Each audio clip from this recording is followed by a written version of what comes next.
Quero saudar os irmãos na graça, na paz do nosso único Senhor e Salvador, Jesus Cristo. Amém? Hoje nós queremos falar sobre, ainda nessa temática do discipulado, nós queremos falar no texto de Romanos, capítulo 12, versículos 1 e 2. Que fala sobre o discípulo, que a gente entender que o discipulado e essa nossa relação com Jesus Cristo, ela nos liberta, ela nos transforma, ela nos renova a nossa mente e nos leva a viver a boa, a perfeita e a agradável vontade de Deus. O texto de Romanos, capítulo 12, versículos 1 e 2. Na verdade, esse texto é como se fosse um compêndio de teologia.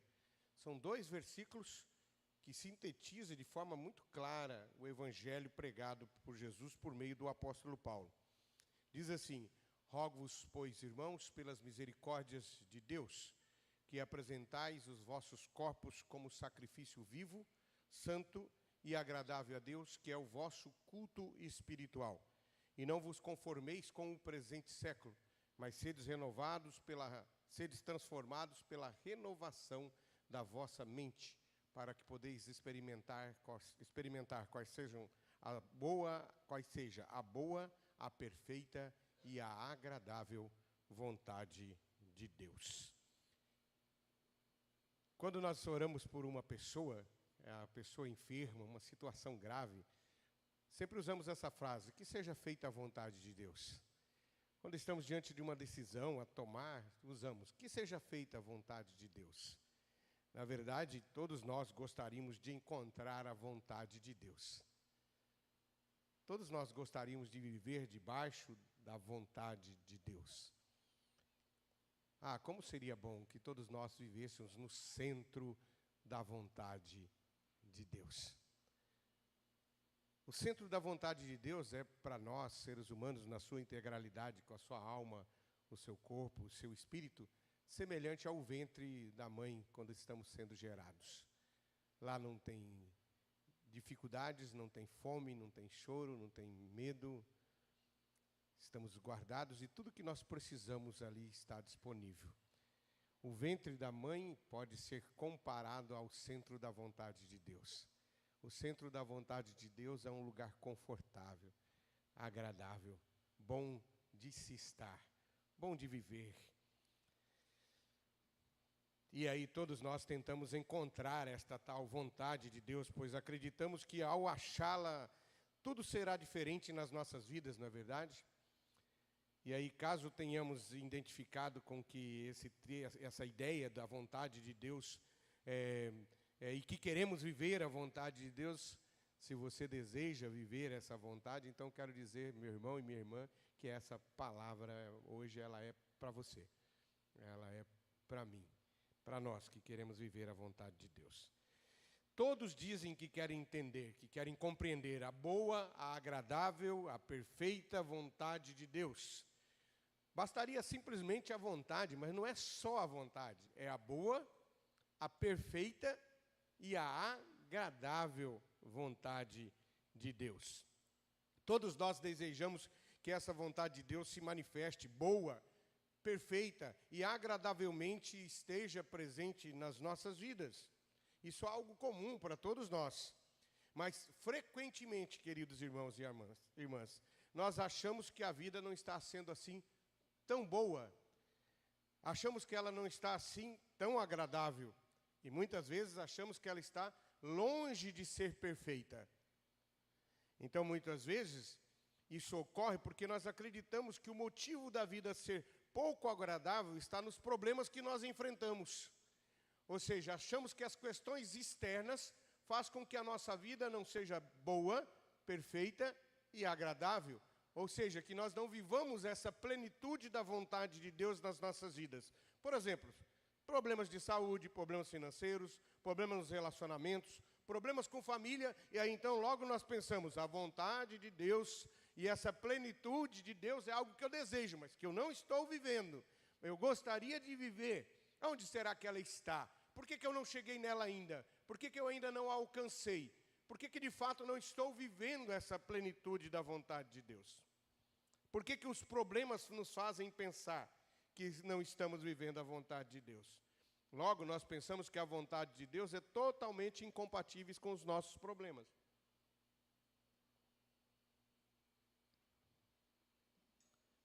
E assim, irmãos, eu quero perguntar para cada um de nós aqui nesta manhã: em algum momento da sua vida você deixou de ter problemas?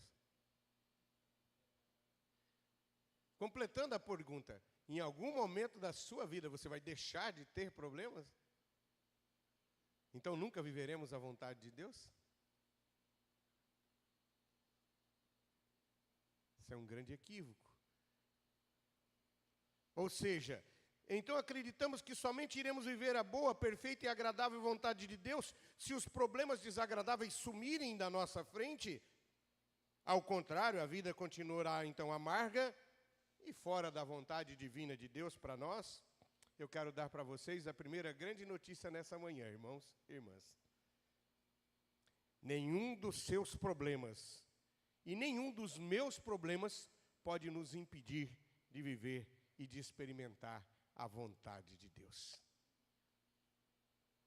Nenhum dos nossos problemas pode impedir que nós vivamos a perfeita e agradável vontade de Deus. Eu quero repetir para vocês. Nenhum problema nos impede de experimentar a agradável vontade de Deus. Isso porque, irmãos, uma vida entregue e derramada no altar de Deus, que faz com que a sua vontade se revele boa e perfeita e agradável sobre cada um de nós. Ou seja, para nós entendermos o que nós estamos querendo dizer, que as circunstâncias favoráveis ou desfavoráveis necessariamente não nos leva à vontade de Deus, mas o que nos leva a viver a vontade de Deus e experimentar a sua vontade boa, perfeita e agradável em cada dia das nossas vidas não são as circunstâncias. Na verdade, é uma vida entregue e derramada no altar de Deus que faz com que nós experimentemos a sua boa, perfeita e agradável vontade.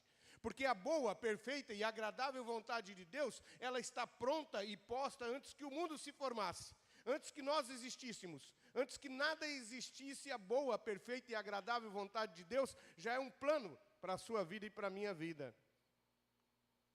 Ela existe. Nós precisamos apenas desfrutar dela.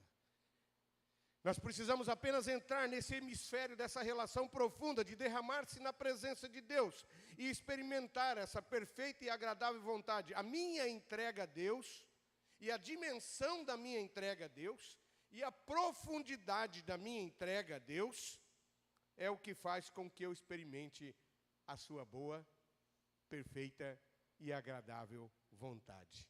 Ou seja, quanto mais eu vivo com intensidade a minha relação com Deus, quanto mais eu entrego minha vida a Deus, quanto mais eu me comprometo com o corpo de Cristo, quanto mais eu vivo a vida comunitária, quanto mais eu busco os meus dons e os meus ministérios, e quanto mais eu sirvo a Deus com os meus recursos, com o meu tempo, com os meus sonhos, com os meus ministérios, com os meus esforços, e quanto mais eu aprofundo esta relação com Deus, e quanto mais eu sou discípulo do Senhor Jesus Cristo, e quanto mais eu vivo esse discipulado, mais eu experimento desta boa, perfeita e agradável vontade de Deus que está pronta para mim desde que a eternidade existe.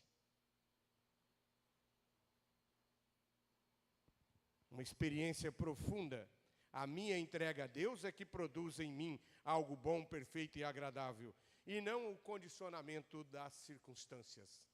Não são as circunstâncias, porque elas sempre terão situações desfavoráveis. E se for assim, então eu nunca viverei a plenitude dessa vontade de Deus sobre a minha vida.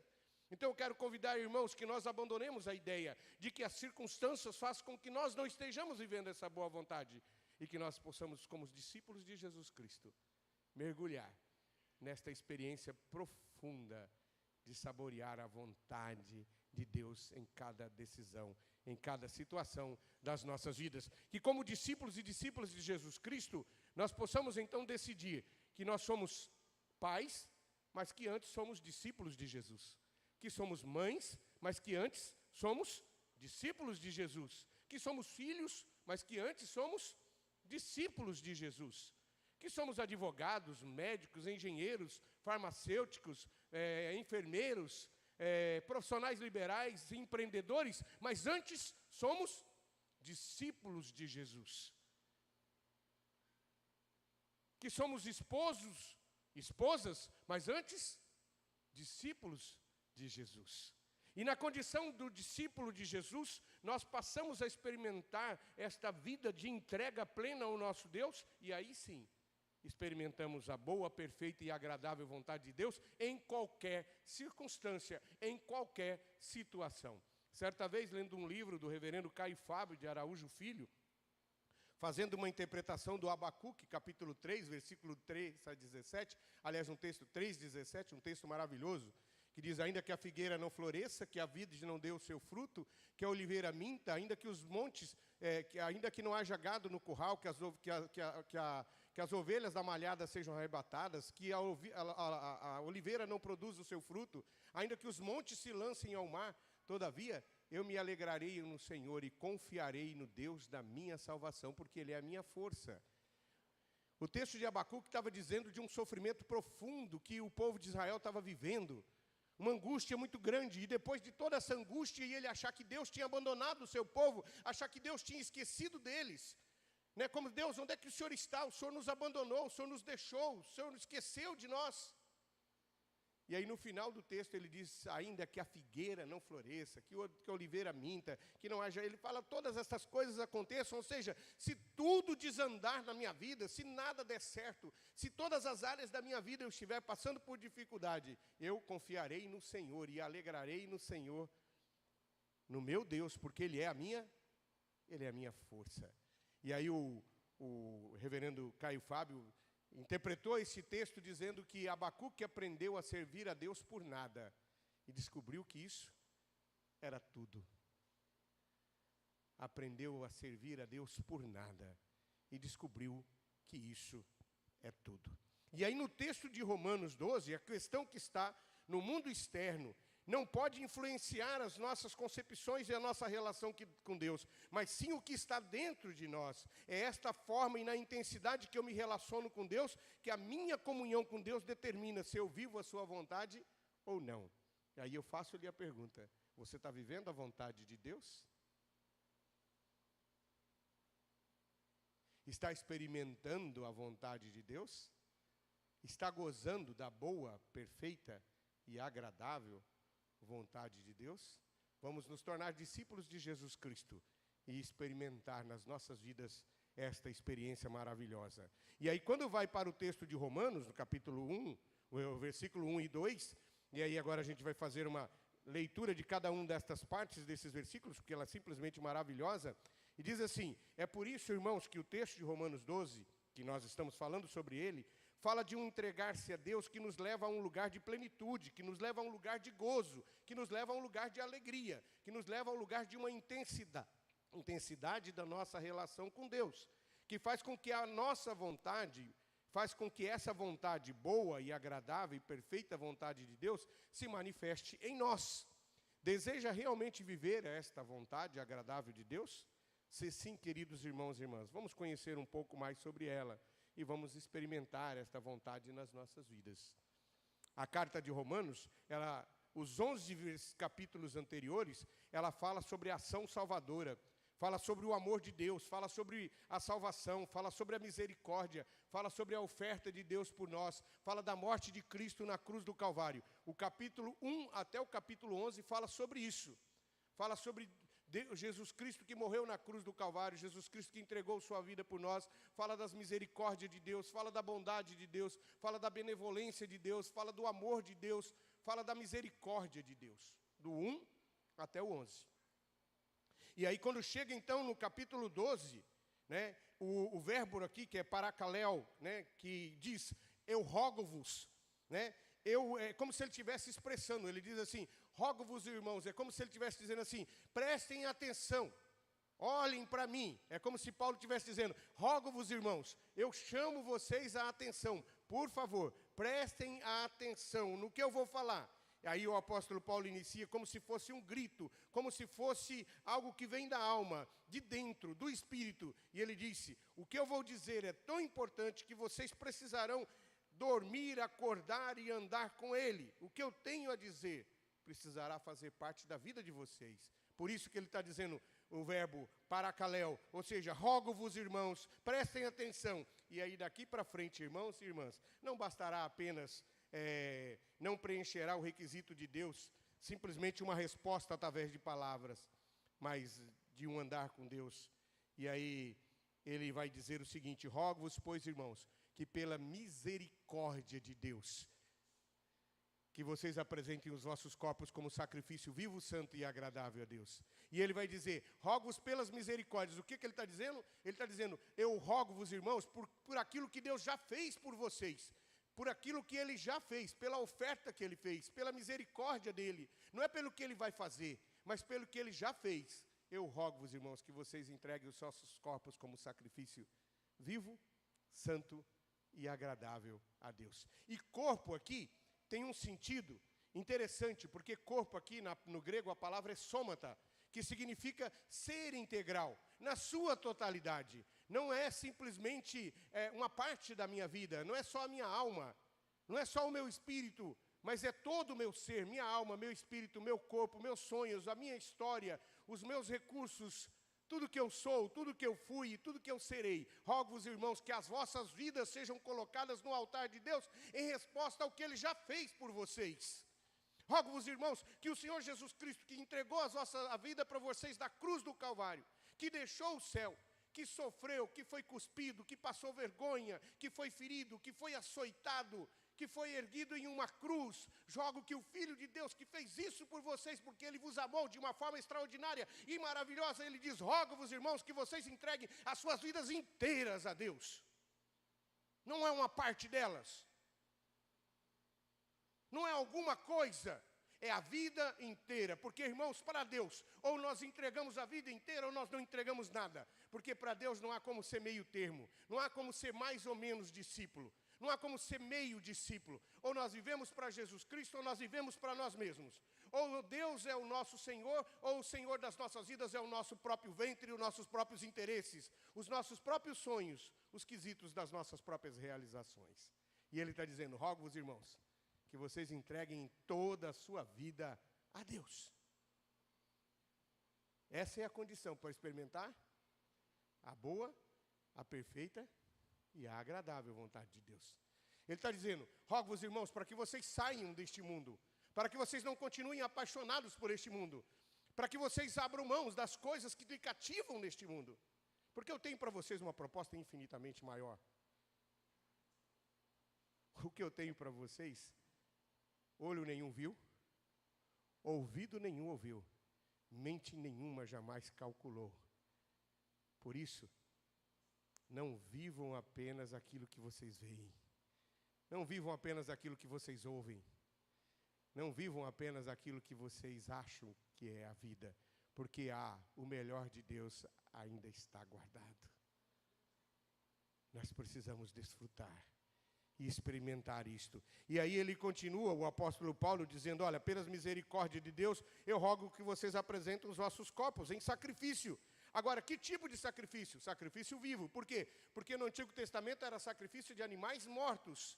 E aqui ele está falando de um sacrifício vivo. É como se nós colocássemos as nossas vidas no altar de Deus. Da mesma forma que o sacerdote colocava a ovelha no Antigo Testamento para pagar o pecado, as nossas vidas colocadas no altar de Deus.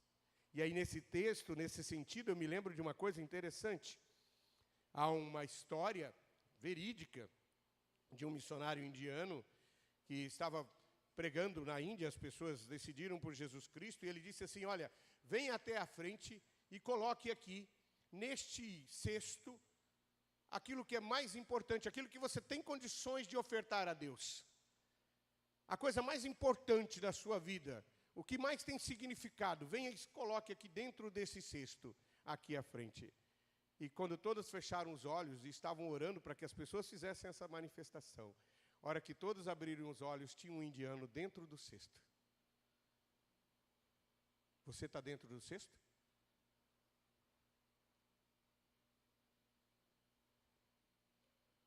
Ou só uma parte?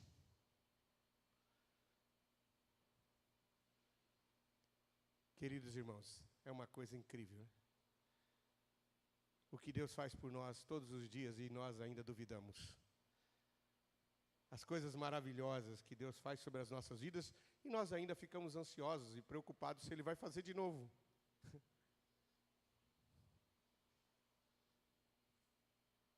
Coisas tão poderosas, magníficas, as que nós vimos e as que nós não vimos. Quanto livramento que nós não vimos. Quanto livramento sobre os filhos e sobre os filhos dos nossos filhos que nós não vimos. Mas, irmãos, só pelo que vimos já seria suficiente para nós acreditarmos, para desfrutarmos desta boa, perfeita e agradável vontade, para vivermos em paz e ofertarmos o nosso tempo, os nossos recursos, os nossos sonhos, como discípulos de Jesus Cristo. Se nós não estamos fazendo isso, nós estamos perdendo tempo. Ah, mas eu não tenho tempo. Queridos irmãos, tempo é uma questão de prioridade. Tempo está naquilo que está no nosso coração. Nós gastamos tempo com aquilo que é importante para nós. E o reino de Deus, para que possamos viver esta boa, perfeita e agradável vontade de Deus, nós temos que nos colocar no cesto por inteiros, a nossa vida por inteiro. Não pode sobrar nada, porque se sobrar alguma coisa, a gente se apega de novo ao mundo, a gente se vincula de novo ao mundo, e a gente fica correndo atrás do vento.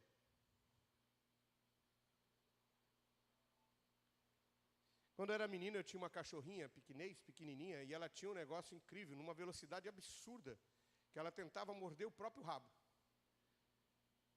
E quanto mais ela tentava, mais velocidade ela pegava, até uma hora que ela corria, ficava praticamente zonza e caía. Às vezes nós vivemos assim, correndo atrás do vento, desesperado, angustiado, preocupado, fazendo contas. E meu filho, será que vai acontecer? E o meu neto, será que vai dar conta? Deus está em todos os lugares com poder absoluto, e a sua vontade para mim e para você é boa, é perfeita e é agradável. E ela está construída antes que o mundo fosse mundo. E o texto de Jeremias diz que Deus só tem planos bons para você. E eu preciso descansar nisso, experimentar isso, e viver isso cada dia da minha vida, com um privilégio absoluto e único de saber que eu estou no centro da vontade de Deus, e que nada acontecerá a mim, se não Deus não permitir, se o Senhor Jesus Cristo não autorizar. Eu tenho que desfrutar isso, sonhar isso, como um privilégio de ser um discípulo de Jesus Cristo. E aí o apóstolo Paulo continua dizendo, olha, esse sacrifício é vivo, porque não é um sacrifício de animal morto, é você colocado na cruz do Calvário. E ele diz, esse sacrifício é santo. Por quê?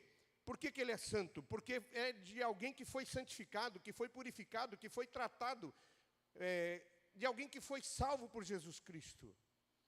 E esse sacrifício é agradável, ou seja, é um sacrifício que Deus aceita, que Ele gosta, que faz bem às narinas dEle.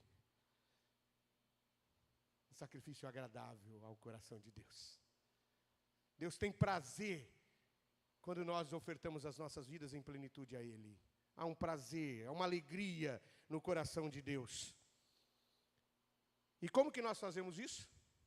Como que nós entregamos as nossas vidas no altar de Deus? Como que oferecemos um sacrifício vivo, santo e agradável a Deus? Há uma percepção, até no texto, algumas traduções da Bíblia, até algumas muito saudáveis e muito respeitosas, como as do Almeida, por exemplo, que coloca culto racional. Na verdade, a tradução correta não seria essa, não é um culto racional. Até durante muito tempo, alguns pregadores pregavam dizendo, a gente não pode ter só a questão da emoção, tem que ter o campo da razão também, e etc. Na verdade, esse texto não fala de culto racional. A correção é uma adoração lógica. Logique latreia significa, latreia é serviço, adoração é o culto que acontece na vida. Logique latreia é o culto que acontece na vida. Logique significa um culto que é uma adoração lógica. Significa o quê? Com base naquilo que Cristo fez por nós, não existe outra lógica que não seja o quê?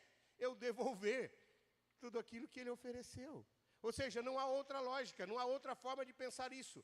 que o que é lógico é exatamente que nós vivamos para Jesus Cristo como resposta por aquilo que Ele fez por nós na cruz do Calvário. Pela entrega que Ele fez, pelo sacrifício. E aí como é que isso acontece? Acontece quando nós não nos conformamos com o presente século.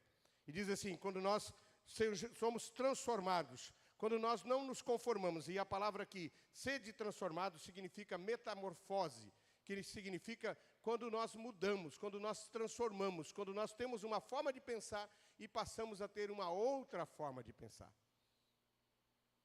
Queridos irmãos, nós não vamos fazer aquilo que nós não acreditamos. Aos 56 anos de idade eu descobri uma coisa sobre as pessoas. As pessoas só fazem aquilo que elas querem. Demorou, mas hoje eu sei. As pessoas não fazem aquilo que elas não decidiram fazer. Elas só fazem o que elas querem. Você pode convencer, pode mostrar exemplos extremamente negativos daquela decisão, mas ela só faz o que ela decide fazer. E eu quero dizer, irmãos, que se na nossa mente nós não decidimos viver a plenitude da nossa relação com Jesus Cristo, por meio dessa esperança eterna, nós não viveremos nos nossos dias essa experiência. Se nós não tivermos a mente de Cristo, e nós não tivermos as nossas mentes cativas e transformadas por Jesus, nós não viveremos a plenitude da nossa relação. E aí eu te pergunto, a sua mente já foi transformada? A sua forma de pensar já foi mudada? Os seus conceitos, os meus conceitos, os nossos conceitos foram transformados. Eu sou aquilo que eu penso. E o que é que você pensa sobre a sua relação com Deus? Onde é que está Deus na sua vida? Onde é que está Deus na minha vida? Qual o lugar que Ele ocupa? Eu acho Deus lindo, maravilhoso, né? Eu amo Jesus Cristo, sabe? Eu vivo para Jesus, eu amo Jesus, tá? E onde está Jesus na sua e na minha vida? Qual é a dimensão desta entrega? Qual é a dimensão dessa oferta? Qual é a dimensão desta relação?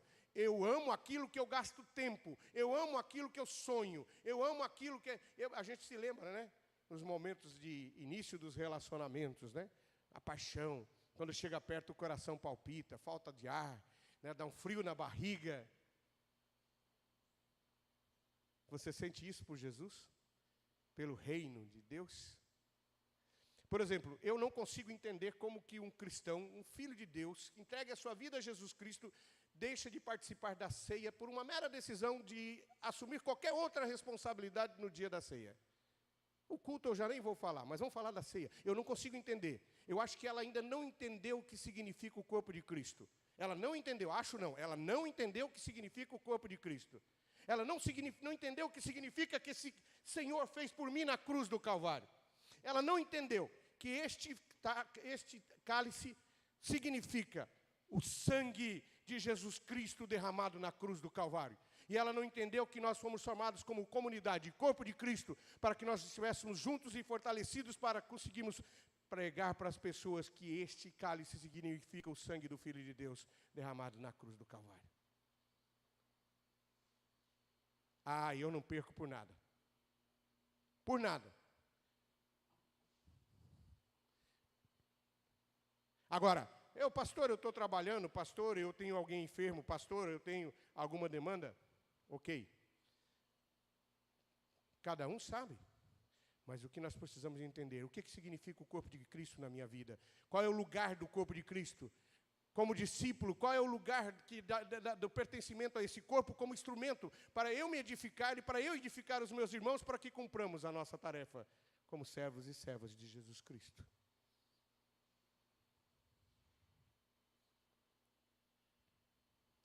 Eu vi Davi chegando ali agora. Davi passou a noite no hospital. Dormiu, Davi? Veio direto. Veio direto. Alguém pode dizer assim, isso é... Como que é o termo que as pessoas usam? Isso é... Como fala? Que é crente demais, o pessoal fala... fugiu. Crendice, sei lá. Como? Religiosidade exacerbada. Não, não é não. Não é não. É alguém que entende o significado desse corpo aqui. Meu irmão, você me edifica. Eu te edifico. Quando eu vejo você aqui, eu me fortaleço. E você se fortalece quando me vê aqui, para que nós consigamos juntos estarmos firmes para cumprir o projeto de Deus nas nossas vidas. Ontem eu estava lá no aniversário do filho de Fernandinho, saí de lá, cansado, né? Estava com sono, porque meu horário, quem já está aprendendo a conviver comigo, sabe que quando dá mais ou menos por volta de 8h30, 9 horas, meu farol começa a baixar, né? Mas Davi estava lá com o filho que passou por uma cirurgia essa noite, na perna. Não foi nada grave, graças a Deus já está tudo já sob controle, já fez a cirurgia. Mas Davi estava no hospital. E eu disse, eu preciso estar lá com ele. E aí eu saí lá da casa de Fernandinho, deixei minha família e fui para o hospital com o Davi. Aí quando Davi chegou, me acordou na cadeira do hospital. Como foi que o Davi até usou um termo engraçado, como é que foi, Davi? Ser pastor não é fácil não. Estava eu lá deitado, eu dormindo, porque eu durmo facilmente, graças a Deus, né? Estava dormindo na cadeira enquanto eu aguardava Davi. Irmãos, eu não fui lá porque eu sou pastor e porque eu ganho para ser pastor.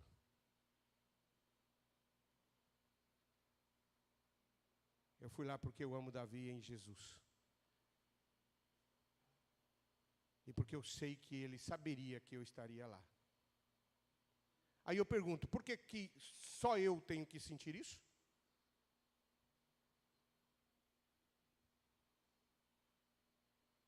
Na terça-feira, Jerusalém não passou bem. Nós fomos para a emergência. Fomos clinicados rapidamente, na emergência do Santa Isabel. Eu falo isso com emoção, porque isso é pastoreio. E pastoreio não é coisa de pastor. Aliás, particularmente, os católicos lidam com a ideia de pastoreio bem melhor do que nós. Porque pastoral para os católicos não é coisa de padre. Pastoral da criança, pastoral da mulher, pastoral dos enfermos, pastoral da terra, pastoral da juventude, é coisa de leigo, e não do padre. Mas nós não, a gente acha que pastoreio é coisa de pastor. Eu não tenho tempo, contrato alguém para fazer no meu lugar. Mas eu estava lá na terça-feira com a minha esposa, no hospital, graças a Deus não foi nada grave, Jerusa está super bem, mas ela se sentiu mal, resolvemos ir para lá para ver o que era. E quando nós estávamos lá, sendo medicados, Davi entrou na sala. Aí talvez, pastor, mas a gente não ficou sabendo, não estou cobrando ninguém não, só estou dizendo um exemplo. Eu contei só para o conselho. Davi entrou na sala. E ele não foi lá por obrigação. Ele foi lá porque ele quis me pastorear. Vocês estão entendendo o que eu estou dizendo, irmãos? Estão entendendo o que eu estou falando? Eu quero que vocês entendam que isso não é cobrança. Eu quero que vocês entendam que isso é um outro hemisfério, que é uma outra realidade, que é uma outra dimensão. Eu não fui lá ontem dormir na cadeira para esperar Davi, porque eu sou pastor.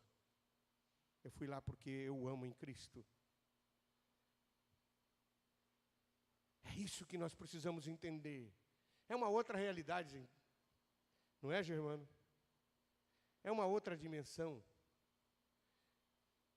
E se nós vivemos assim, irmãos, nós desfrutaremos da boa, perfeita e agradável vontade de Deus. Não é porque nós a merecemos, não. É porque ela já está pronta para nós. Nós só precisamos entrar nela, saboreá-la, vivê-la, experimentá-la. Ela já está pronta. Nós só precisamos entrar como discípulos nessa dimensão da boa, perfeita e agradável vontade de Deus. Entender que nós precisamos cuidar uns dos outros. Entender que aqui é o nosso lugar. Que aqui é o lugar de nós construirmos juntos aquilo que Deus tem reservado. Vejam que cada dia Deus tem trazido jovens para a nossa igreja. Jovens da nossa comunidade, pessoas que estão chegando e muitas outras que estão aqui fora, que poderiam estar aqui conosco, mas nós precisamos estar fortalecidos para que consigamos cumprir essa tarefa. Só que isso vai exigir tempo de nós, isso vai exigir os nossos recursos, isso vai exigir os nossos sonhos, isso vai exigir a nossa paixão, isso vai exigir o nosso compromisso, isso vai exigir a nossa entrega. E eu quero dizer, sabe o que você vai receber em troca? Paz, conforto, alegria, esperança, significado para a vida, sentido, razão para existir.